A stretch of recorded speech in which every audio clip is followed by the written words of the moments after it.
You're 23, maybe 24. You're working a regular job somewhere in the suburbs. Retail, hospitality, maybe a warehouse. You're pulling in $55,000 a year before tax, and after rent, groceries, fuel, and a phone bill, there's almost nothing left. Every fortnight feels the same. Money in, money out. You scroll through your phone one night, and you see a post from a mate you went to school with. He's standing in front of a massive haul truck in the middle of the Pilbara. Red dirt everywhere. Hard hat on. And the caption says something like, "First swing done. $7,200 in the bank." You read it twice. That's more than you make in a month. That moment right there is where this story begins for thousands of Australians every single year. The moment you realize there's a completely different financial path available, and it doesn't require a university degree. So you start looking into it. You find out you need a white card. That costs about $100. You need a standard 11 generic mining induction. That's a couple of hundred more. Maybe a manual license if you don't already have one. All up, you're spending under $500 to unlock access to an industry that pays entry-level workers between $90,000 and $120,000 a year. No other industry in Australia offers that kind of return on such a small, upfront investment. You apply for everything: utility roles, off-sider positions, trade assistant gigs. And after a few weeks of silence, you finally get the call. A 2-and-1 roster at a gold mine near Kalgoorlie. 2 weeks on, 1 week off, 12-hour shifts. Fly in from Perth, fly out when the swing ends. Your starting salary is $95,000, plus super at 12%. Meals covered, accommodation covered, flights covered. Your cost of living on site is essentially zero. Your first morning on site, you wake up at 4:30 a.m. in a donga, a small room with a single bed, a bar fridge, and a bathroom. It's basic, but it's free. You eat breakfast in the mess hall. Then you're on a bus to the pit by 6. The work is physical. It's loud. It's hot. You're shoveling, carrying, cleaning, doing whatever needs to be done. And at the end of that first 14-day swing, you check your bank account, and something feels different. There's actually money sitting there. More than you've ever had at one time. Most people at this stage make the same mistake.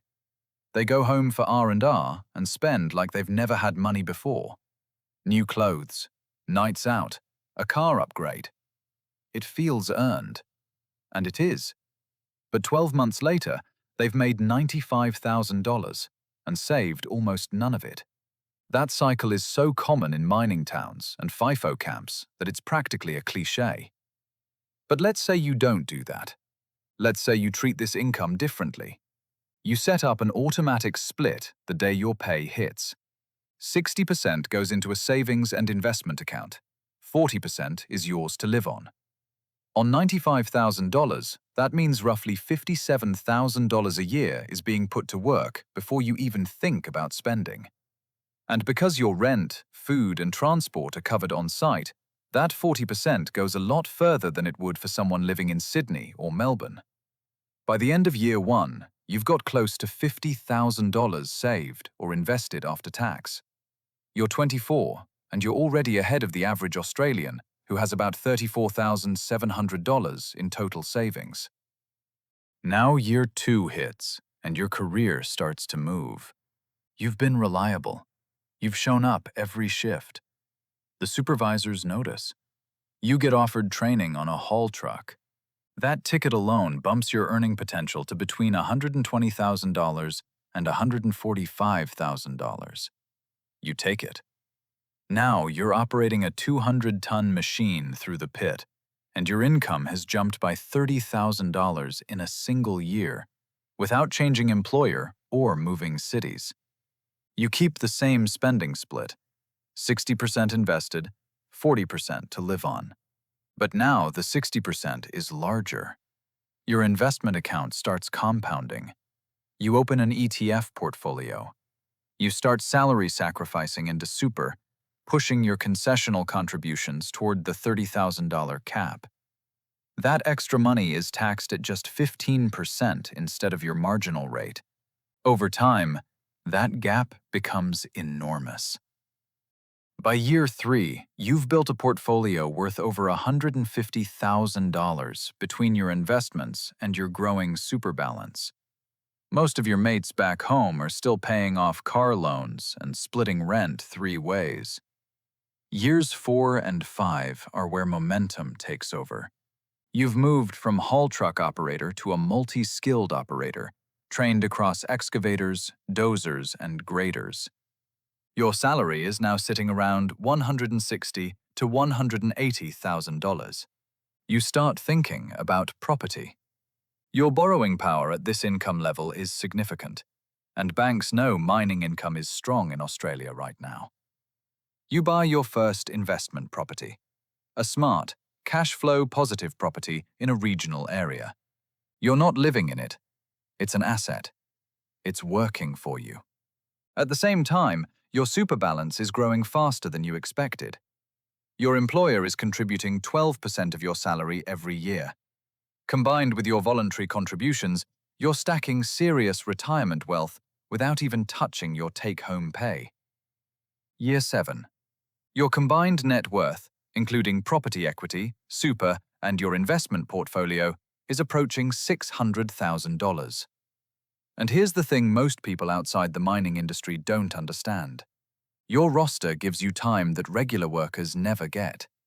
On a 2-and-1, you get roughly 17 weeks off per year. That's 4 months. You use that time to study, to meet with a financial advisor, to research markets, to build skills that push your career forward. You're not just earning money, you're actively managing it. By year 10, you've progressed to a supervisory role. Mining supervisors in Australia earn between $180,000 and $210,000. Some drilling managers and operations supervisors earn over $250,000. Your property has grown in value. Your ETF portfolio has compounded year after year. Your super balance is on track to hit $500,000 before you turn 35. Your total net worth is now comfortably over $1 million. You're 33 years old. A decade ago, you were earning $55,000 in a warehouse. You had no degree, no savings, and no plan. The only thing that changed was a decision.